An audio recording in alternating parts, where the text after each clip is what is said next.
if you look at the stats around golf, on a little bit more of a global level, there is a very, very small percentage of golfers who actually improve their games over time. Most all golfers try to improve, and you can look at their handicaps, their scoring averages, and they don't change over years and years and decades.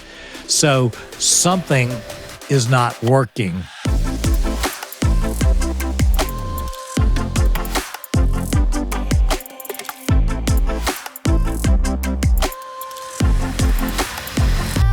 So welcome back to Links for Life. It's me again, Joe, here with Tommy. Excited for another episode with just the two of us. Yeah, this is a lot of fun. You and I have talked about kind of the direction of Links for Life, and we've had some phenomenal guests, but I really enjoy these conversations. And you and I have spent a little time out on the range and out on the course, and we keep on talking about everything during that. So this is just kind of a carryover. It's so fun. I'm genuinely just very excited about this episode because it's the things that I just really want to know and I'm working on. And so it's a perfect opportunity to just have the conversations with you with microphones in front of us. And so I think that is a lot of what to expect from this episode. Good. Well, and hopefully we'll have some really practical, useful things to help people who are, working on their games at whatever level,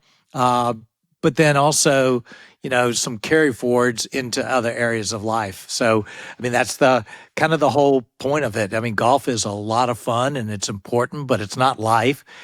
So we can figure out how to have a lot of fun and how to grow at the same time. For this episode, we're talking a lot about practicing. And as you mentioned, you and I have been out on the range. I've been asking you a lot of golf questions. And so I'm at this point in the golf game where I really want to put in the work. I want to start getting better at it. But I'm realizing that I have a tendency to maybe what I would call put in misplaced hard work on either things that are fun or I just get out there and do it with maybe focus and intention, but not as much as would lead to the most impact to my game.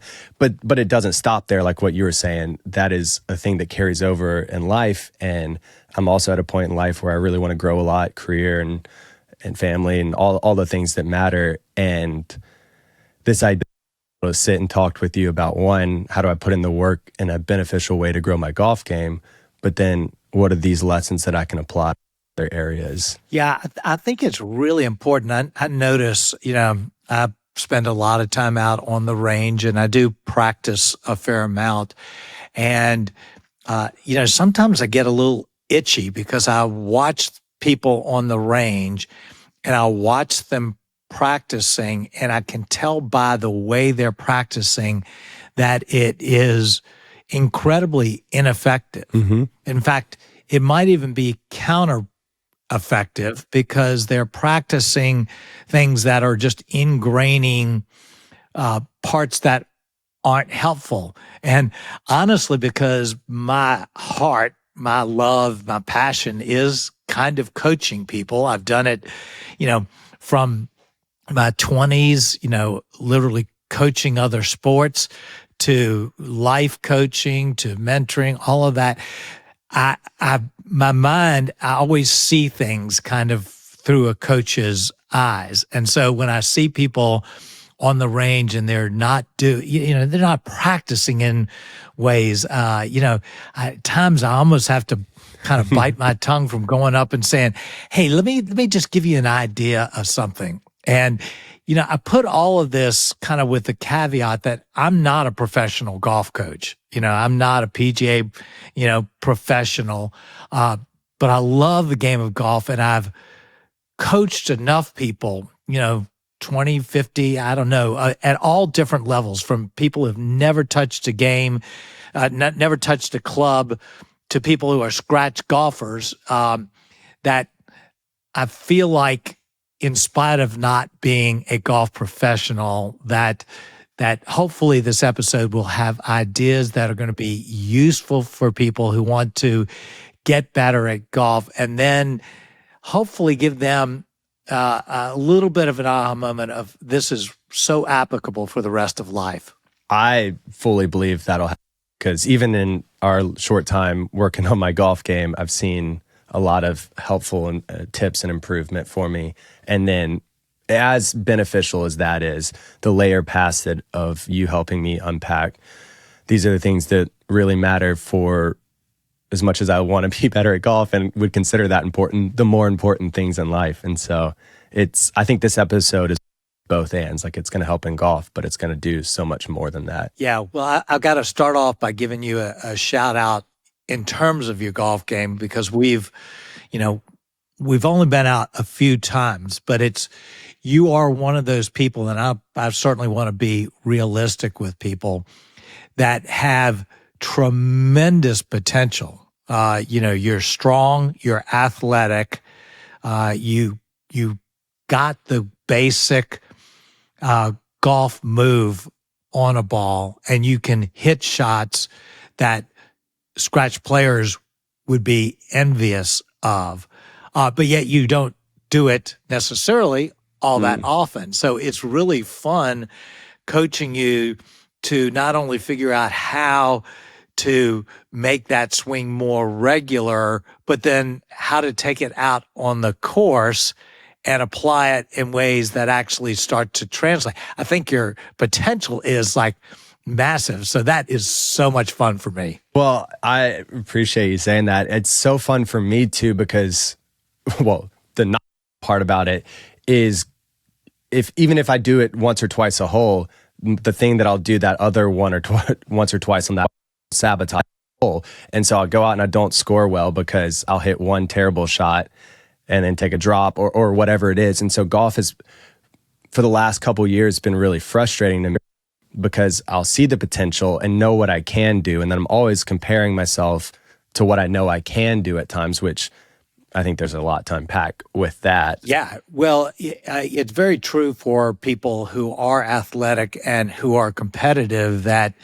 the game can actually move to a high level of frustration pretty easily. Mm-hmm. And the stats, if you look at the stats around golf, on a little bit more of a global level, there is a very, very small percentage of golfers who actually improve their games over time. Most all golfers try to improve, and you can look at their handicaps, their scoring averages, and they don't change over years and years and decades. So something is not working. And so I think in a sense, this is, very important for people who want to improve. And one thing I did a while back, we didn't talk about this before the episode, but I have another podcast, Space for Life, and one of my favorite episodes that I did on that, if I can say one of my own episodes is my favorite, is one that was entitled Practice. And it was this idea that all of life is practice. We tend to elevate certain things as really important. And in the golf game, it might be a particular tournament, but we're always progressing in life. And so everything is practice. Everything is growth. Mm-hmm. Everything is trying to move forward, I think, in our entire life. Mm-hmm. So this mindset of saying, I'm practicing, which means I'm growing. I'm looking to grow in life and to not stagnate, which is what most people do in golf, I think is a mindset that's very valuable. I love that. And this is even, I guess, a step back from where you were saying there. But one of the reasons this topic was exciting for me to talk about was when I think about work as a small business owner. I'm framing it as practice, essentially, where I'm thinking about the finite time that I'm putting towards it with infinite almost possibilities of how I could spend that time, and looking at it and realizing, I think if I'm being honest and self-reflecting, there's a lot of times where I'll put a lot of effort into things that not only are not moving the needle the most, but are probably even detrimental because it's taking time and energy away from from things that I value more. And so trying to figure out Sure. what that looks like. And in a ways, I guess my thought with it is that feels like practice to me. It's that same thing of whether Yeah. it's on the range or in the office. How am I allocating Right. this time to grow towards more of who I want to become? Exactly. Same thing's true for a relationship. Mm-hmm. So it does apply across, I think, all areas. And hopefully, as we talk a little bit more concretely about some of this, we can talk about and people will be able to see how this can affect and color and direct other areas of their life also. Okay, so I think we want to approach this topic looking at, I guess, the two different buckets, categories of practicing for golf, two different types of people in this. One is I'm going out to the range every other week or whenever I have time, and I want to know how I can make this range session valuable for my improvement. And then I think the other category would be where I'm at right now, where I want to put in the work, and so I want to practice plan. And whether it's range, something else, what are the things that I need to do to develop? And so with those two categories in mind, would love to start getting into it and pick your brain on what's the overview, what are the high level things we need to be thinking at, and then get into the practical steps. Yeah. So I think there's kind of a beginning place that is important, and it will maybe sound trite, but I really don't. I really believe that it's critically important, and that's that whichever way you're going, you're trying to kind of just figure out how I make the range more effective, or you're looking at a practice plan. With either one, I think it's critical to go about it in a way that is fun for you. And I know that does sound trite, but I really enjoy practice, which I know a lot of people don't, in general. But because I really enjoy it, when I choose to go out, I have no problem staying out there Mm-hmm. because it's all fun and I'm practicing in a way that is fun for me. In fact, on the Space for Life podcast, I talk a lot about practicing the Sabbath, which is taking a day off from work. One of the things I will often do on the Sabbath, Sunday for me, is I'll go out to the range because it's one of the most relaxing, enjoyable things that I can do. It's not work for me. It's not hard, unpleasant for me. So if you can figure out as part of how you operate, whether it's these range sessions or a plan, how to make it fun for you, how to push those buttons that you can have a good time at it, then you're going to stick with it a lot longer and it will be a lot more effective. So as trite as it sounds, have to kind of go at practice and develop a method that you enjoy Mm-hmm. on it. So that's like a really big kind of first piece of it. Does that make Yeah, sense? it makes complete sense. And I think it's, well, on surface level, makes a ton of sense because the whole reason I'm out here playing golf is for fun. And so if 90% of it is not fun, that doesn't really make sense for why I'm doing it. But the other thing that I think is really interesting about this is putting was something that was never fun for me for almost the entire time I've been playing golf. And then over time, I don't know if it shifted because I wanted to score better and realized that's part of it, or I was tired of missing certain putts, or I don't really know what it was. But something shifted and it made me want to get better at putting specifically. And then I found out different ways to practice putting that was fun for me. I think if we get creative, even with almost all parts of the game, you can find a fun way of doing it. So I think, for instance, for putting, there are some people that, they kind of are just obsessed enough or driven enough that simply doing drills will be, in a sense, fun. And those drills might be, I've got to make, 5 4-foot putts in a row and I can't leave until I do it, and that's fun for them.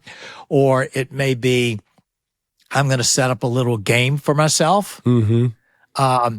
So I'm going to see how many holes in a row I can two-putt from 30 feet and go around the green and do that.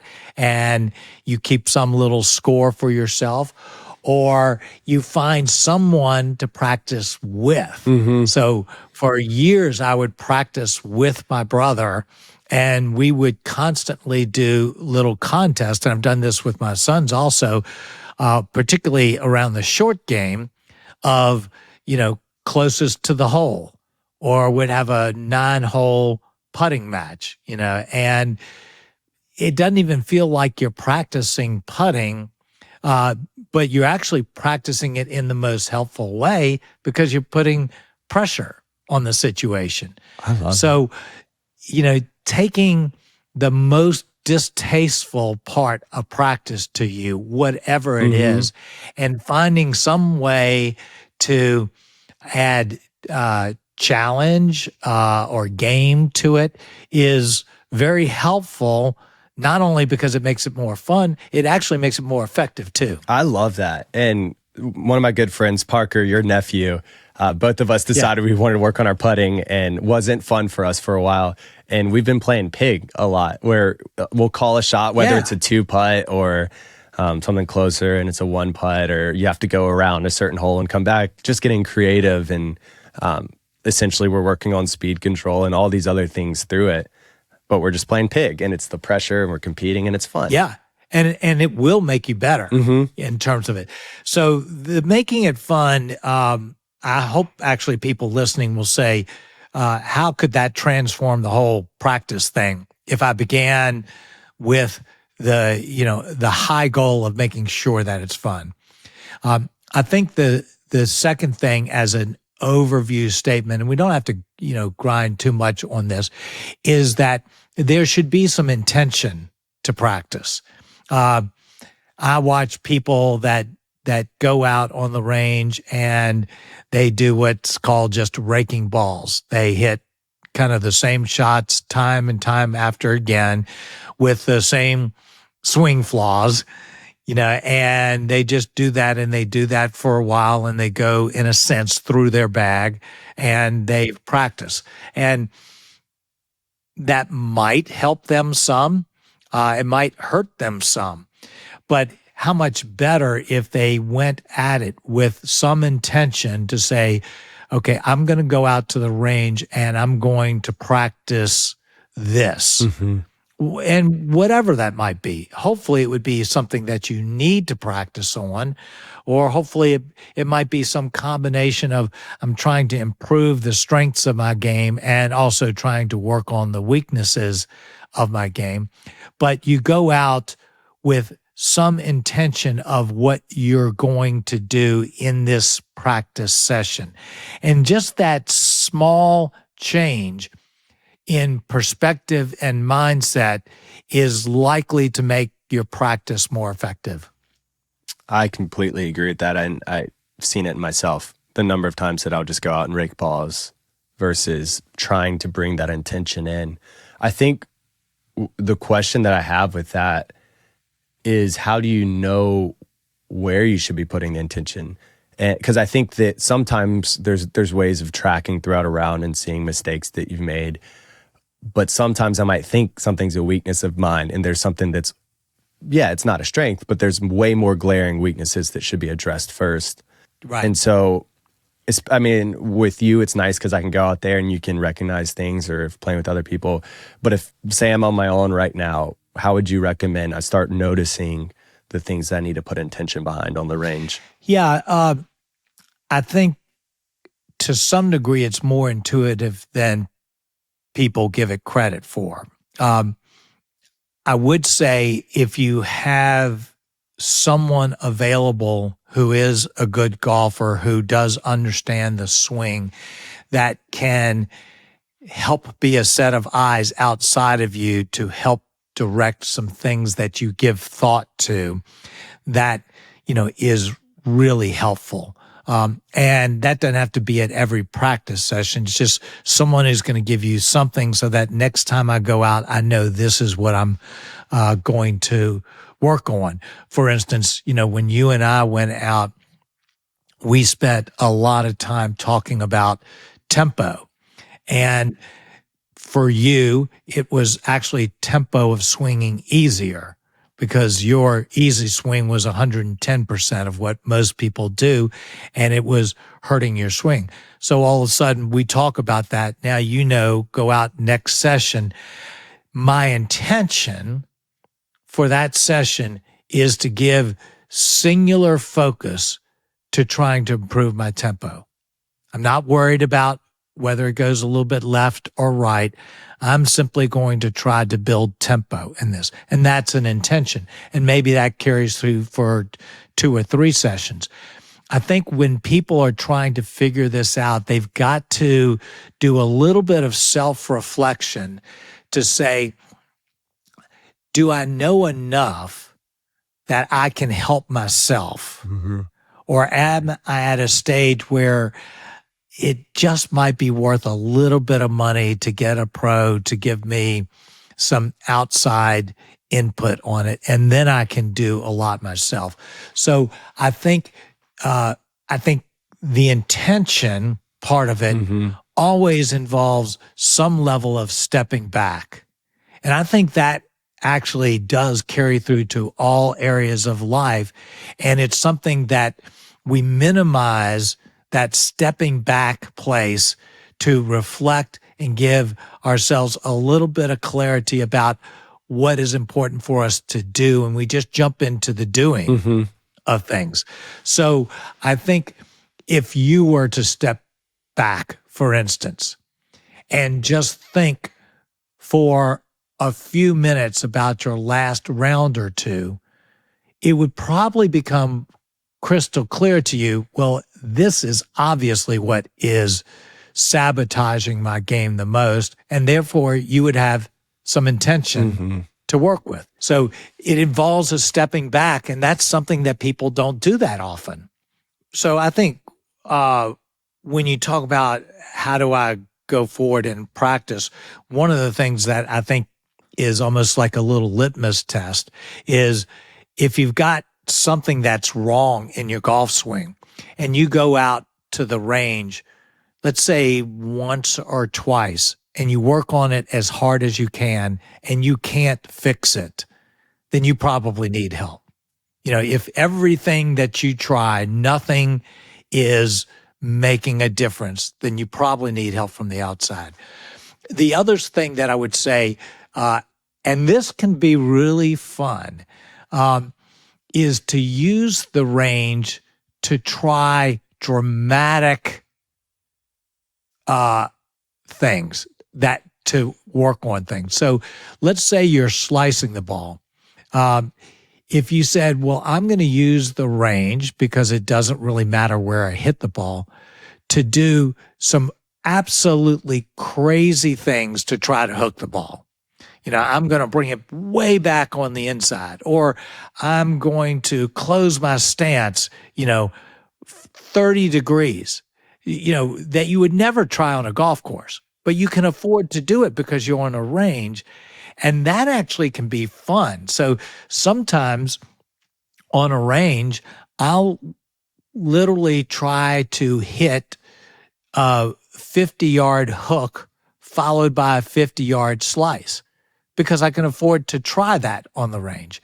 And then I'll learn whether the things I'm doing to adjust from one to the other are the right things or the wrong things. And so then you observe and said, well, I was trying to hit a 50-yard hook and I still sliced the ball. What's going on there? And you can start to ask yourself those kinds of questions. And that's also a way to make the range fun. Right. Because most of the time people are simply trying to hit really good stock shots with every single club, and they're not experimenting at all. And the range is a great place to experiment, and it makes it really fun. And I love that because I think it's so easy. If I think back to a lot of the last year of my range times, there was so much where I'm like, well, you're not good enough to play around with different shot shapes. You should just try to learn how to hit the ball straight. But part of that is what goes into it, like what you're saying, like learning to feel the swing. And by learning to play around with different shot shapes, that helps me know out to in. Am I leaving my face open? Like I start to feel those things through it, which then allows me to hit the stock shot better. And so, Yeah. but I just felt over and over again would fall into the trap of you're not good enough. Don't do that yet. Exactly. And there's just none of that. There's not a place for you're not good enough at a range. I mean, you can try anything, and it doesn't matter if you top the ball or even miss the ball. If you're trying and experimenting, you're learning more than if you're just trying to do the same thing with every shot. And next time, if people who are listening, go to the range and watch people practice, and you'll see that 95% are just doing the same thing with every shot, regardless of what their level is. Probably you'll see the really, really good golfers try some different things. And I would even say practicing the same stock shot without the precision on where I'm aiming at it. Am I going for this same shape? Is it looking the same way? Like I'm just hitting it out into 100-yard wide fairway and calling it a day without any from the shot, really. Yeah, and almost every range, no matter how quality the range is, will at least have some flags up that you can aim towards. Something that you can pay attention to. Am I hitting it on line?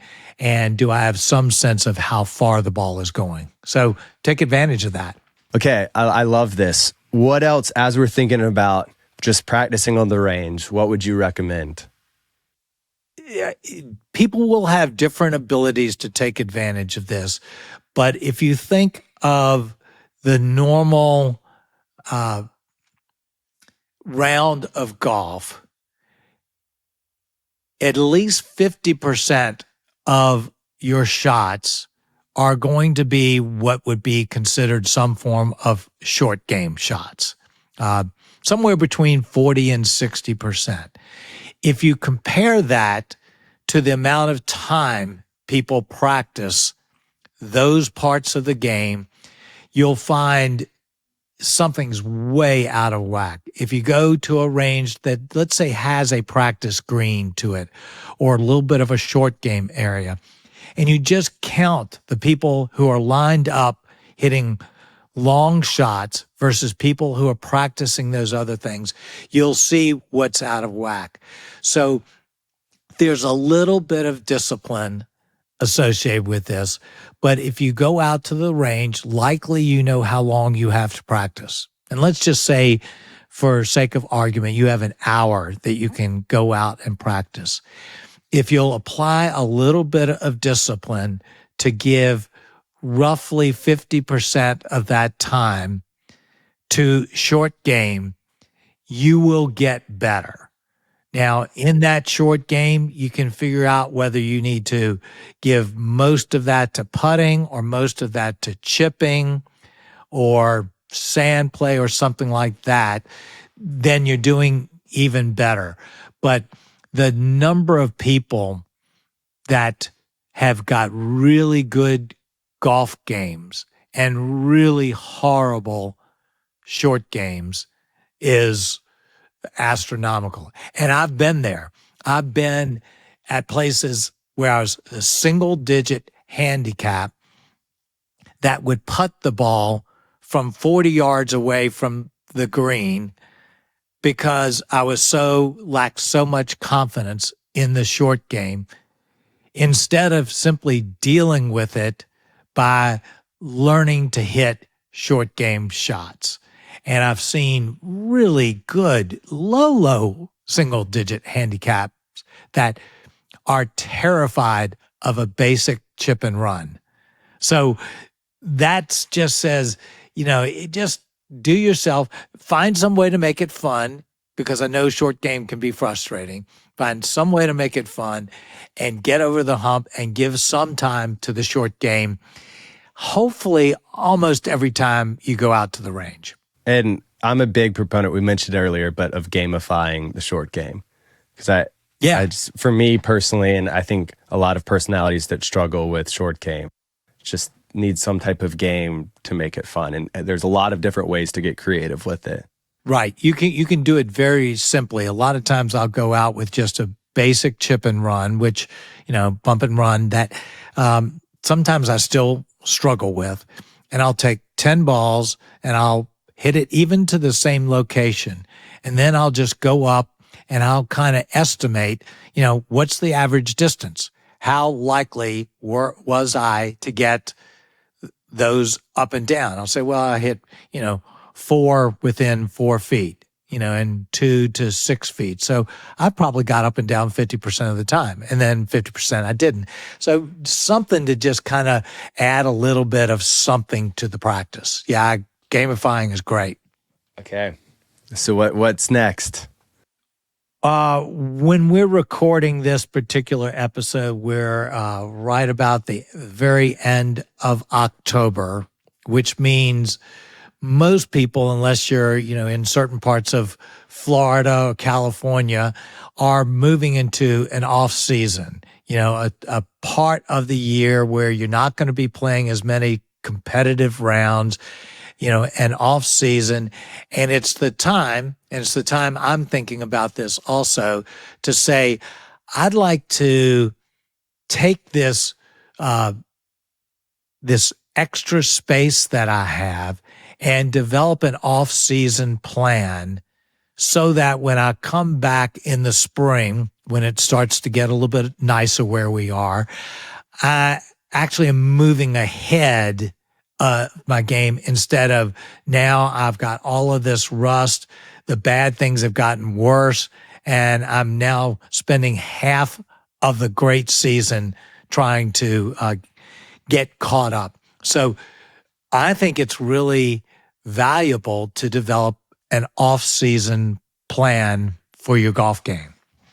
Where is the best place to start? Because obviously the off-season plan is going to vary a lot depending on resources. Some people might have an in-home simulator. Some people might have a putting or like a little putting mat inside. Some people might just swing in the backyard into a net or nothing at all. And so I imagine that's a big foundation to it. What are the fundamentals that I guess everyone can take and apply to building this off-season plan, regardless of? Yeah, well, the very fact, if you're thinking about an off-season plan, kind of implies you've got some ability to swing a golf club off-season. Worst case, maybe it's just a net. But if it's a net, then you probably can get outside, which means there's probably some kind of range. Simulators, actually, you can get a whole lot of practice in. So, yeah, you're definitely constrained a little bit by your resources. But let's assume you have some ability to execute an off-season plan. I think the starting place is what I would say, I think it was Shakespeare who said it, know thyself. So one of the things that I do in life coaching at the beginning of spending some time with someone that I might spend a little bit more time, it's not like just one session or something like that, is I go through a process that I call Life 360. And that process is to do a self-evaluation of yourself across 10 different categories of life. And those 10 different categories represent, in a sense, an integrated whole life. There are things that everybody has to deal with in some form or fashion.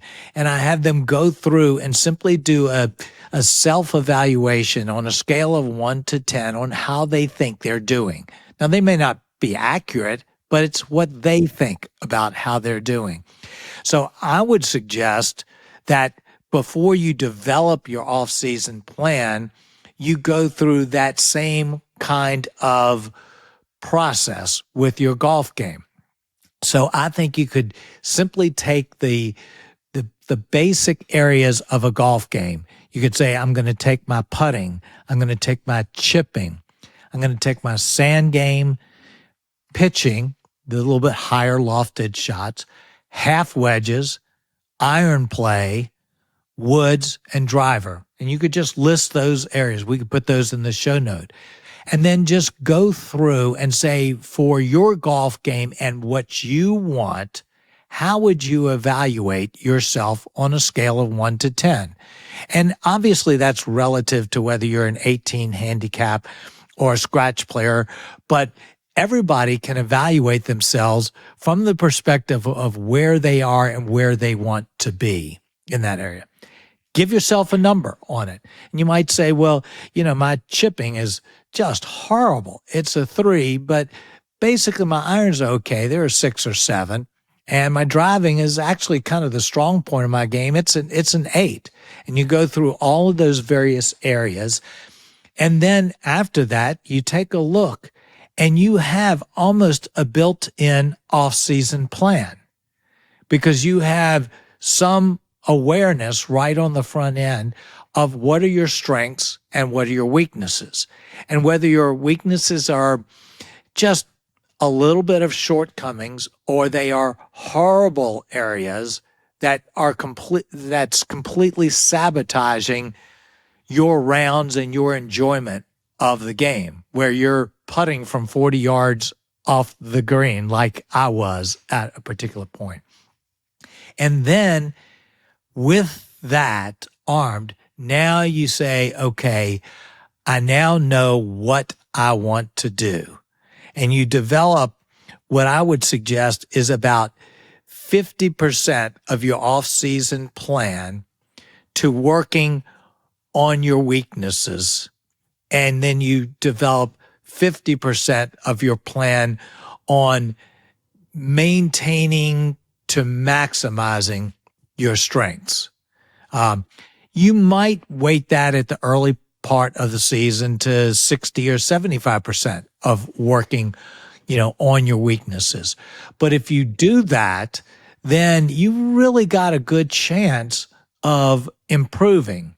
And you can then say, okay, well, I know my weakness, and I'm kind of giving away my stuff is chipping.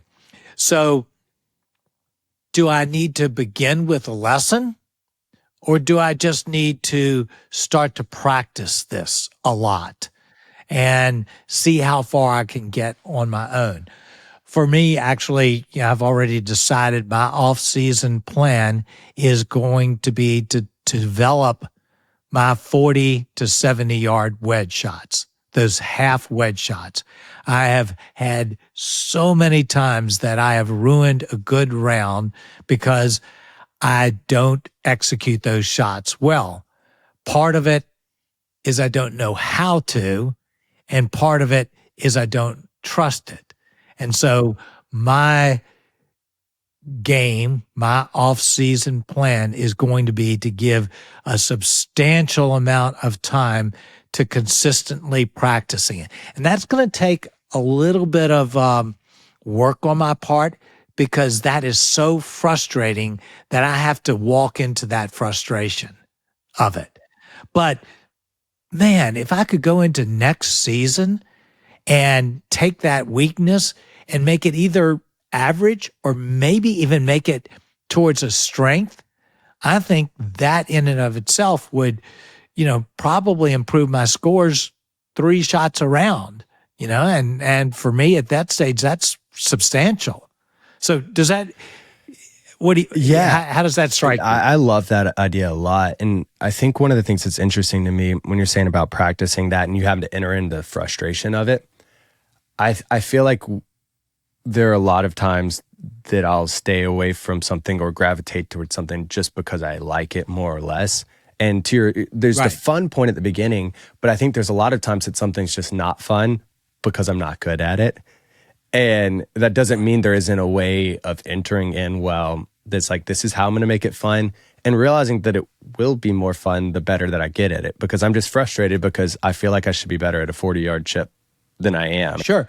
And there's a lot of room for satisfaction in areas that are frustrating. So, as I've begun to kind of work on those 40 to 70 yard shots, and because I'm at a range, I've got a little bit of a short game area I can practice with, I try to take my own advice and I experiment. And so, because I have a hard time with the consistent ground contact, I tend to want to move the ball back in my stance to make sure I'm hitting ball first. But when I'm at the range, I can actually experiment with moving the ball forward, doing something counterintuitive just to see if it happens to work. And so some of the things that I learn come simply out of the risk, the courage to try things that might make you feel stupid. Mm-hmm. Along the lines. So you can experiment even though those areas that just don't work at all for you. Right. And I love with the assessment how you said of where you want it to be. It's not trying to get every part of your game to the exact same level because that's just not really possible. But there are areas that it's like, I know this isn't where I want it to be.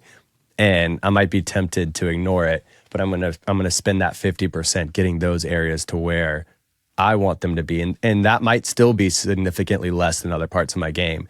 But that's now not this glaring weakness that's sabotaging me. Sure. And it's a plan for now. Mm-hmm. If you get better, when you get better, you now go back and do the same thing. So even in my life coaching, what I really recommend people to do is to take that assessment every year. Mm-hmm. And then how interesting it is to look and see how you're doing across these areas, how you're rating your marriage, how you're looking at your finances, and look at it without referring back to the previous year, but do the assessment again and say, wow, that's really interesting. I scored that at a 4, and perhaps because of some of the things I'm doing, I now feel like a 6. That's some progress, or I've actually gone back in some areas. Right. So, the plan is a for now plan. It's where I am now to make a step or two improvement, and then I can do an in-season plan to take the next step. And I feel like that is so huge for when I think about golf or outside of golf. My tendency to then hyper focus on one area and that's my plan and that's what I'm doing. And then you almost lose that intention that the whole exercise was to bring. And you're saying it's this seasonal thing where you look at it and maybe you've gotten it down and maybe chipping's now fun for you. And now you're just practicing it because it's fun for you and you should be going back and working on putting or something else. And I just think that rhythm is very helpful for me personally to not just get hyper focused and lose the intention, which is ironic because intention brought me there, but it doesn't necessarily keep you there without taking a step back again. Right. And one of the things that I recommend across kind of any area of coaching is to give special attention to areas that you would perhaps use the word, it's sabotaging me. For some reason, that word resonates with me because I think about people in their lives, in their whole lives, and in their golf games that continue month after month with the frustration and the destructive sense of one thing in their life that is sabotaging the joy and the life out of everything else. It might be, in a Life 360 that it's their finances, that there is sabotaging their relationships, it's sabotaging their stress, it's, doing everything. Or in a golf game, it might be, I can't even hit a basic bump and run. I don't know how to do that. But it's something that has that feeling of it's sabotaging my joy in this game.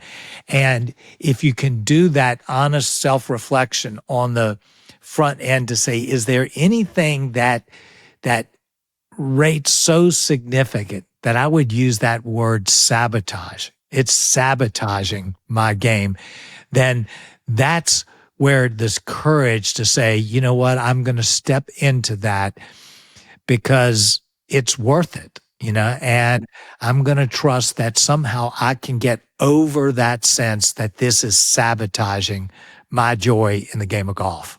And then life, marriage, all the things from there. Exactly. Yeah. Exactly. And you can take this concept throughout all of life. So, for instance, I would like to encourage people not only to do this life 360, but to look at the different areas, let's say within marriage. It might be my communication. It might be my relationship with in-laws. It might be my finances within marriage. It might be my sex life. It might be my parenting, and to look at all of the various areas and say, is there one area of my marriage that is so bad that it feels like it's sabotaging our love for one another? And then you have the guts and the courage to hit that area directly, or something in finances, or something in your work life. Same thing. So this general principle of breaking a whole into the parts and looking at that to say, how am I doing in these parts? And these parts all meld together to make a whole, but sometimes one part is ruining the whole. Mm-hmm. I think that's such a good word. That's a lot to think about for golf and life. One question kind of following up on that. To me, I notice a tendency in my life to try to over-optimize something. And I struggle with the line of, okay, this is sabotaging. Now, is this good enough? Now, does it need to be more? And so if I think about golf right now, I want to work on my golf swing and I want it to be perfect. And I want a technically perfect golf swing. And so I struggle to know where do you keep working towards that, and anything short of it feels like giving up, versus, no, this isn't sabotaging. You should run with this now. Or, I mean, with work, like the number of times with systems, I'm like, but this could be better if I did it this way. And there's the change cost and everything that comes with that. And so I just find that time and time again, that's always a tough decision for me of where do I keep trying to get better and almost perfecting it versus that's then sabotaging me, Yeah. I mean, it's a great question, and it's one that's probably pretty personal in a lot of ways. But the need and the desire, you use the word optimize, but for a lot of people, it's maximize or perfect is what it is. I think it's very helpful to see where that's coming from. And often that's coming from, an internal need. And in an ironic way, that need to optimize or maximize or perfect might be the very thing that is sabotaging the whole. Right.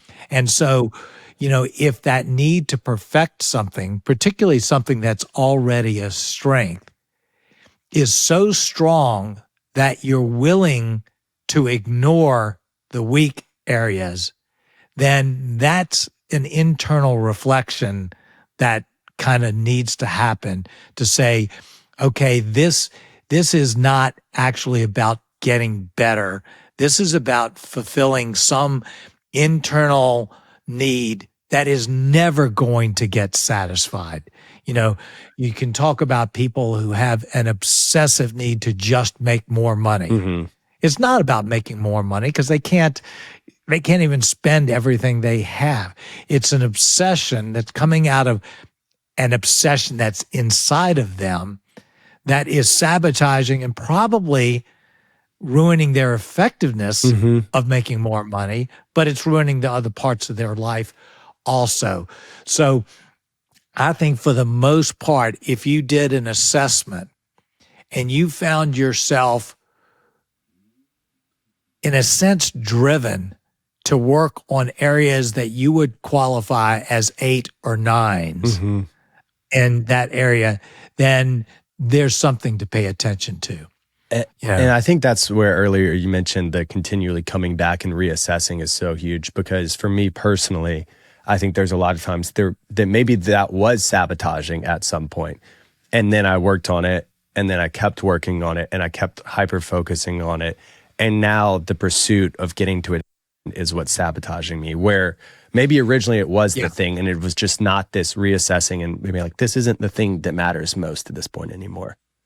Yeah. Let me say the place that I see it most in golfers, people obsess of optimizing and maximizing how far they hit a golf ball. And so at the range, their one and only objective is to hit the ball further than they did and to hit the longest drive possible.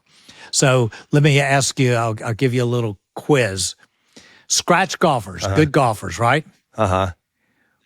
What do you think is the average driving distance of a scratch golfer? I think it was something crazy like 220 or 230 or something like that. No, it's a little higher than that, but it's about 252. 252. Now, how far can you drive the ball? If I get a hold of it, 320 plus. Yeah, 320 It's plus. not worth it, You hit the ball. You hit the ball a lot further than I do. Now, I actually can hit the ball far enough to still be a scratch, I say still, to get to be a scratch golfer. So distance is not keeping me from scoring. And it's not helping me score. How many people? But how many people do you know that will spend most of their time at the range simply trying to hit the ball further when that has nothing to do with them being a better golfer? So many. So that's kind of an example of someone getting way out of perspective with that type of thing. So even knowing what it is that you're trying to achieve, how many greens in regulation should be a general standard that you should be trying to get to? Well, that depends on kind of how good your game is. For a scratch golfer, it's just a little bit more over 10 greens out of 18 to hit the normal standard for a scratch golfer. For someone who's trying to maybe get into the low 80s, 6, 7, 8 maybe, which means they should be working on their irons with a high percentage of their time. So, you want to do all of this again, as we said, in a way that makes it fun, but this should be a part of the off-season plan. I love that. My takeaway is to self-assess golf, all areas, and life, the other categories. And maybe we can put both of those different lists in the show notes. Assess where I am, and then try to figure out what are the things that are sabotaging me, and then how do I bring intention to practicing those throughout the range time, other areas. Yeah. That in and of itself, of just using your own intuition to say, I know this is a weakness. I need to practice it. I'm going to go out and practice it. It's not rocket science once you know what you need to practice to figure out a way to practice it. And this has been kind of an insight that I've gotten from coaching a lot of people. I am amazed as I've done these assessments with people, how often people are surprised by their own assessment. And you go, well, how can that be? It's just their own opinions. But yet often people don't spend that little bit of introspective time to even think about how they're doing in areas. And so all of a sudden they will spend some time and they'll go through this and they'll go, wow, when I step back, I didn't realize how bad I felt about how I'm doing in this particular area of life. And so the simple self-assessment created an aha moment that redirected their lives. And I think that same thing can happen even in a golf assessment where you go, gosh, I'd never paid attention to how frustrated I am about this area. I just kept on putting up with it day in and day out, round in, round out. And I realized by doing this self-assessment, what a difference it would make if I could just get over this one hump. It's so good. I'm really excited to take a lot of this conversation and apply it. And so thank you for letting me ask questions, and thank you for sharing your wisdom. And for anyone listening, I think this would be a great episode to share with a frustrated golfer like me or someone that you've had conversations with this about. And so great. Well, I can't wait to see your off-season plan, and we'll get to work on it. I'm excited about it.